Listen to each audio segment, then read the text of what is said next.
Во денешниот дневник на ТВМ ќе гледате. Започна новата учебна година.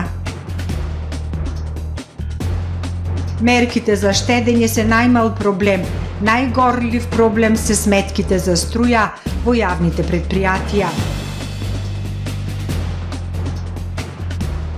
Словенски ракописи од Македонија во странски ракописни збирки од 10 до 19 век.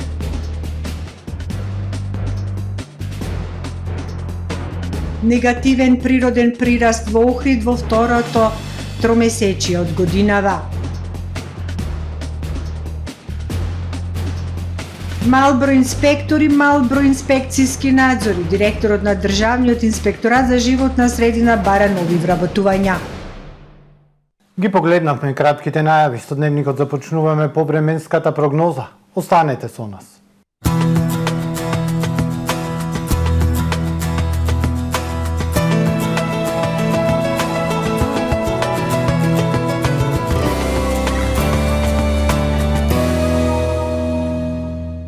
Денес во Охрид времето претежно сончево со локална облачност и топло со максимални измерени 25 степени Целзиусови. Попладне дестабилизација на времето. Вечерта и во текот на ноќта кон петок нестабилно со врнежи од дожд грмотевици, а локално и пообилни врнежи повеќе од 20 литри услови за појава на невреме. Утре на Балканскиот полуостров и на Западна Европа умерено облачно и нестабилно време со врнежи од дожд, локално пообилни. Врнежи од дожд се очекуваат и над Алпите. Во останатите делови од Европа, сончево со појава на локална облачност и релативно топло.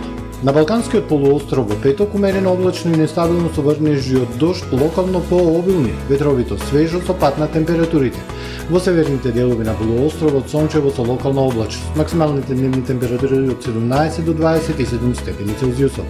Врнежите од дожд кои денеска ќе започнат во Македонија ќе продолжат и во текот на ноќта, но и во петок речиси во текот на целиот ден. Локално се очекуваат обилни врнежи, односно да наврнат повеќе од 20 литри. Утринските температури од 11 до 20, максималните дневни во Македонија утре во опаѓање, од 19 до 26 степени Целзиусови. Во Охрид во петок облачно време, обилни врнежи од дожд проследени со ветер и помиски температури. Минималната 16, дневната 21.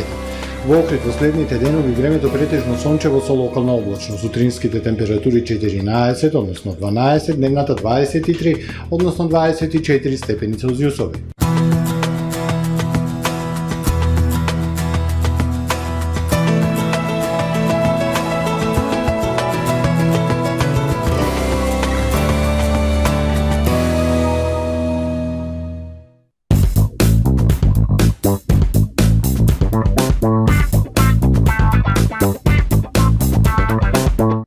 Добре дојдовте во светот на Кармен Бау Центар.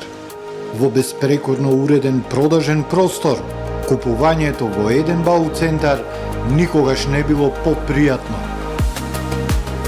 Со гордост ви го представуваме нашиот шоурум Мараци, со најголем избор на плочки од Мараци и санитарија од светски познатите брендови Грое, Колпасан, Идеал Стандард, Рока, Унитас. На располагање ви е нашиот архитект, кој ќе ви помогне во осмислување на вашиот проект. Располагаме со најбогатата палета на ламинат во државава. Одберете од 100 различни дизајни на Swiss Chrono. Покрај стандардниот избор на фасадните системи Knauf и Бекамент, ви нудиме богат избор на професионален алат на реномираните производители Bosch и Divol. Кармен Бау Центар на улица Железничка. Доктор Танжу Шашко, Dent in Aesthetics, вработува доктор стоматолог за работа во општа стоматологија. Работно време од 10 до 17 часа, од понеделник до петок. За сите останати услови јавете се на телефон 046 25 71 50 и 070 24 90 91.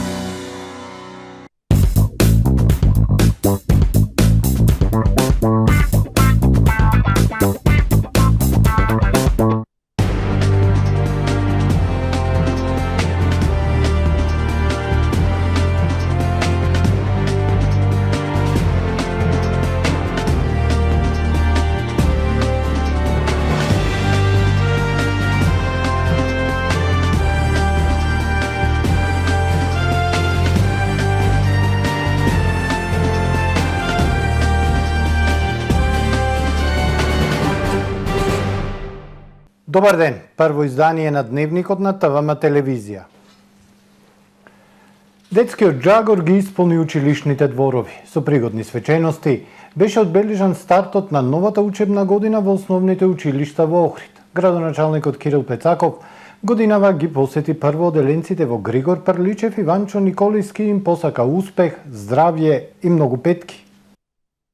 Започна новата учебна година, овој пат без обврска за носење заштитни маски и антиковид протоколи.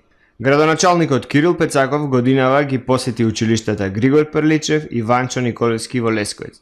Тој го сподели своето искуство како ученик во основното училиште Григор Прличев и им упати најубави желби за успешен почеток и многу петки на првачињата, а им се обрати и на наставниците и на родителите. Верувам дека сте возбудени и сигурно се прашувате што ли ќе се случува на овој ден. Се сеќавам колку трема имав јас и на мојот прв училиштен ден, кога за прв пат се сретнав со драгите првачини, со кои во текот на годините што следува делевме клупа, знаење и многу убави моменти кои за секогаш ќе се паметат. Почитувани родители, ценети наставници, најдобар начин да ги направите децата добри е да ги направите среќни. Рекол познатиот светски писател Оскар Вайлд, па токму затоа сакам да ви порачам да бидете трпеливи и секогаш позитивни. Бидејќи само со таков пристап ќе може да бидете сигурни дека ќе ги пренесете вистинските пораки за човечност и добро воспитување. Како локална самоуправа во континуитет вложуваме во училишната инфраструктура и даваме поддршка за остварените успеси.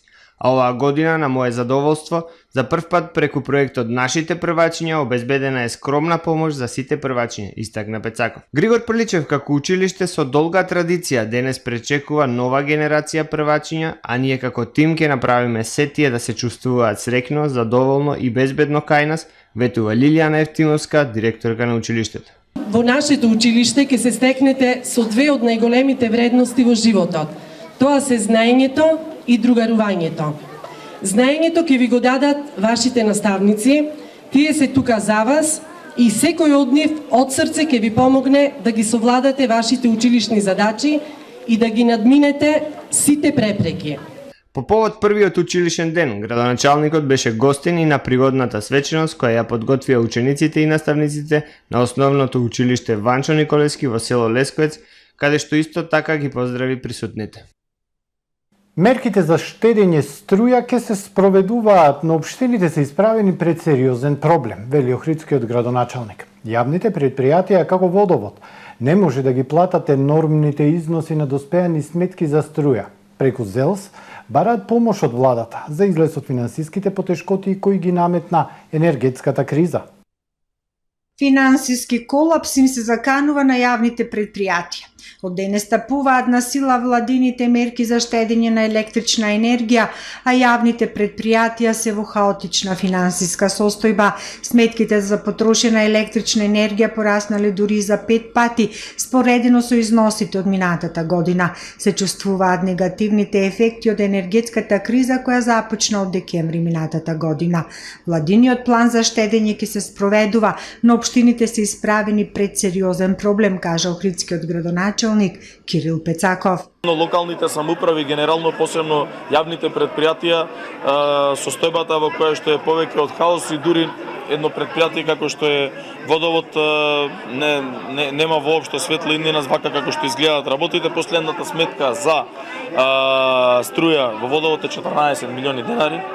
Приходот е од прилика 10 до 10,5 милиони денари, платата измеѓу 8,5 и 9, сега со покачувањето на минималната стигнуваме и до 9 милиони. Значи, ниту плата можеме, ниту можеме струја да платиме, ова е тотален хаос. Градоначалникот Пецаков најави собир на Генералното собрание на заедницата на единиците на локалната самоуправа за да се бара решение за надминување на овие состојби. Во спротивно се заканува целосен финансиски колапс на општините. Со тоа се доведува во прашање испораката на услугите кон граѓаните. Пецаков напоменува дека неколку пати одржале заеднички состаноци со ЗЕЛС и владата.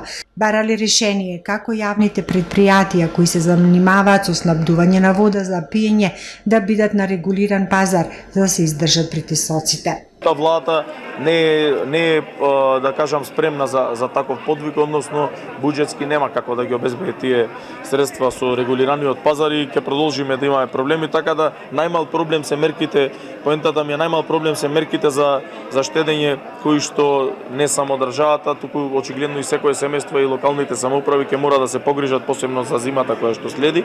Меѓутоа ние имаме многу поголеми проблеми од тоа како јавни претпријатија кои треба да бидат сервис на граѓаните. Дашмир Насуфи, директорот на Струшкото јавно предпријатие Водовод за ТПМ, изјави дека и тие се соочуваат со хаотична финансиска ситуација. Прашува како да штедат кога нивното предпријатие сега плаќа 2,5 милиони денари за струја, а претходно сумата била 700.000 денари. Ги заменивме старите со штедливи пумпи за вода, но како ќе биде понатака е голема неизвестност, вели Насуфи, како членки на АТКОМ преку ЗЕЛС и тие бараат помош од владата. Директорот на Државниот инспекторат за животна средина Сретен Стојковски бара нови вработувања. Инспекторатот во моментов има само 21 инспектор за животна средина, помалку од половина од она што според систематизација е пропишано. Поради овој кадровски проблем, мал е бројот на инспекциски надзори во првата половина од годината.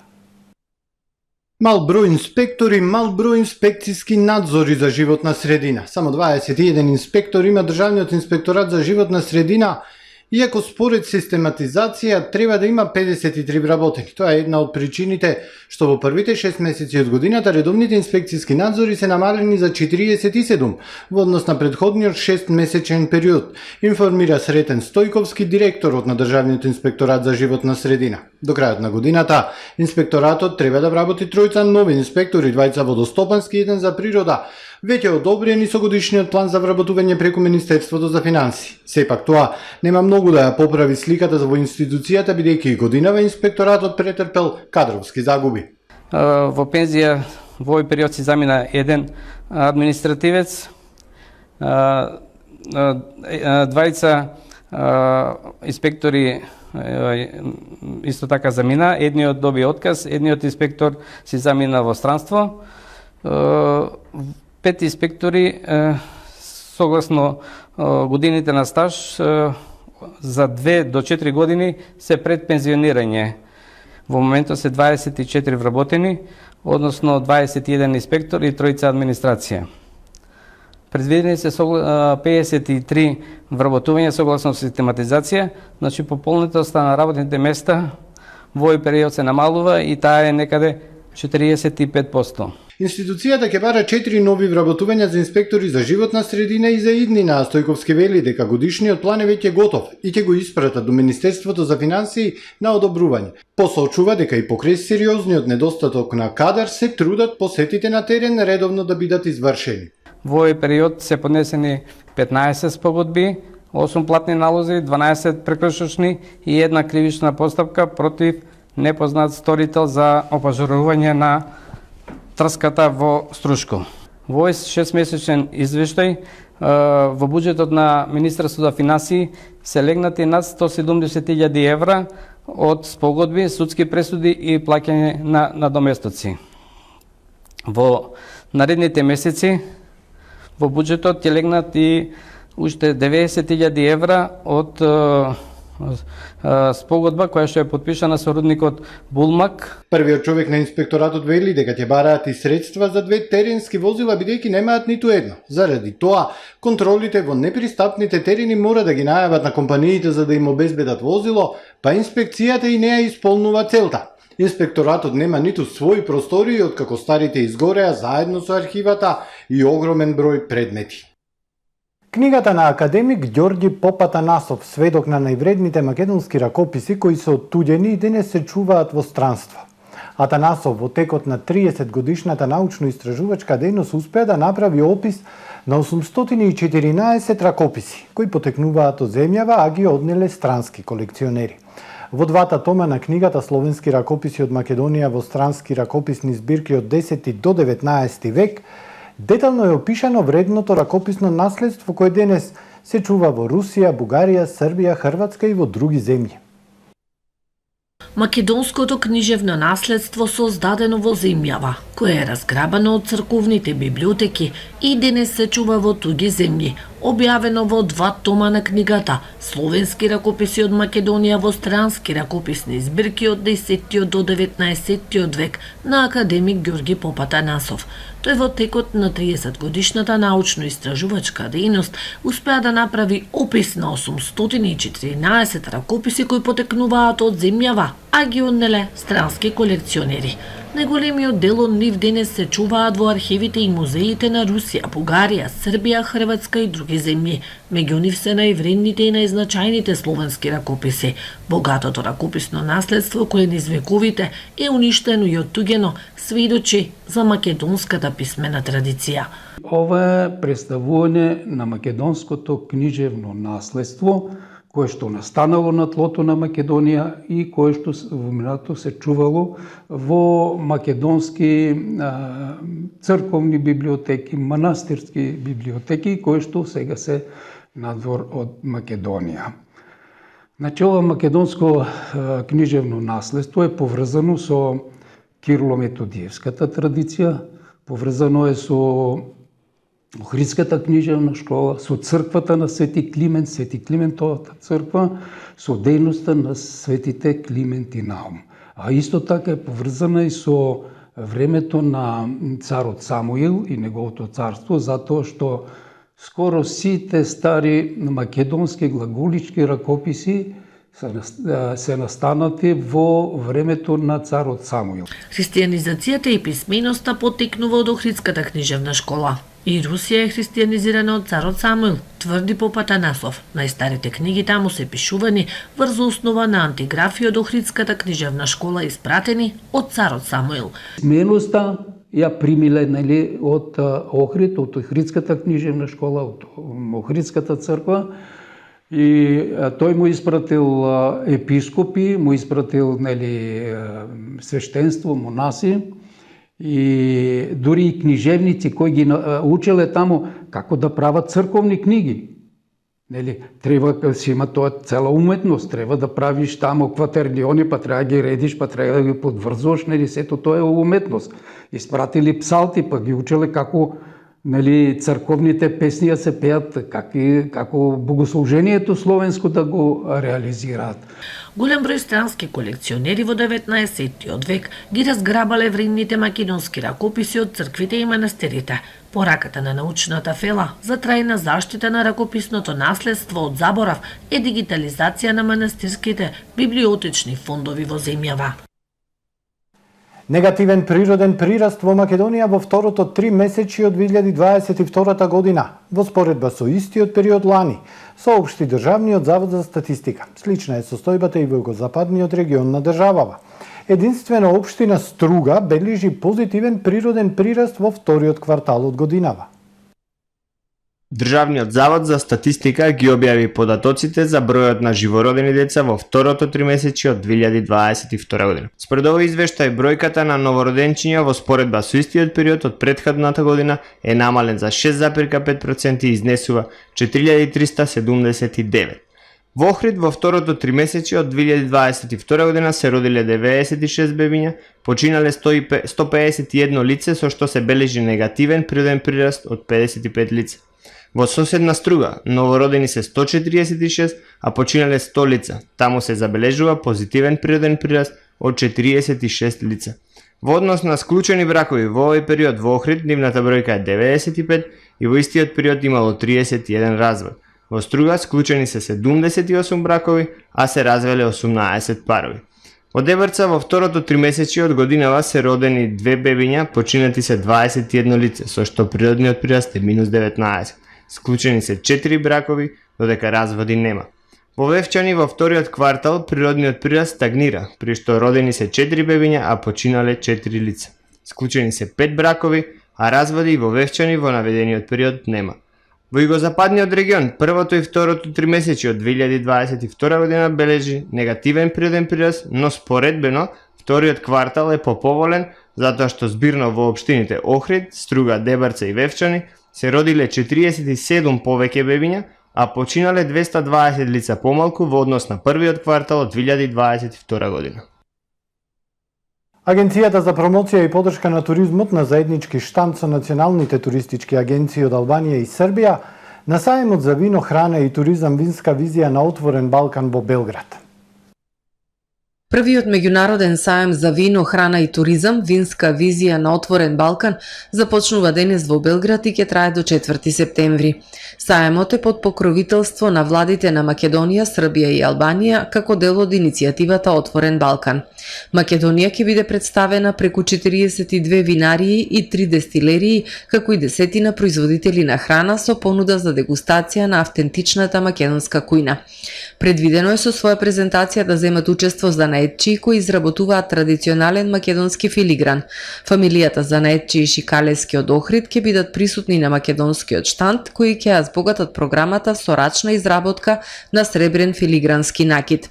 Со своја презентација ќе бидат присутни и бисерите филеви од Охрид. Посетителите ќе можат да присуствуваат на презентација на кој начин се изработува традиционалниот охридски бисер, информираат од Агенцијата за промоција и поддршка на туризмот. Промоцијата на нашата земја како туристичка дестинација ќе биде проследена со туристички видеа, промотивни брошури, флаери, како и со промотивен материјал подготвени од агенција Рейтинг по нарачка на владата на Македонија. Во продолжение вестите од светот. Косовскиот премиер Албин Курти денеска соопшти дека е почната замената на регистарските таблички на Република Србија со оние на Косово и дека овој процес ќе трае до 31 октомври, вкупно 61 ден, а ќе се спроведува во 34 општински центри за регистрација на возилата. Ги повикувам граѓаните на Република Косово, собственици на автомобили, да ги пренаменат во РКС табличките во следните 2 месеци, при што се ослободени од даноци и давачки до 5000 евра. Наведе тој на Фејсбук. Рече дека овие таблички се наследство на Слободан Милошевиќ, со кој се обидуваат да ги задржат граѓаните од српска националност во минатото и изолацијата. Украинскиот оператор Енергоатом соопшти дека еден од двата реактори на нуклеарната централа Запорожје бил исклучен.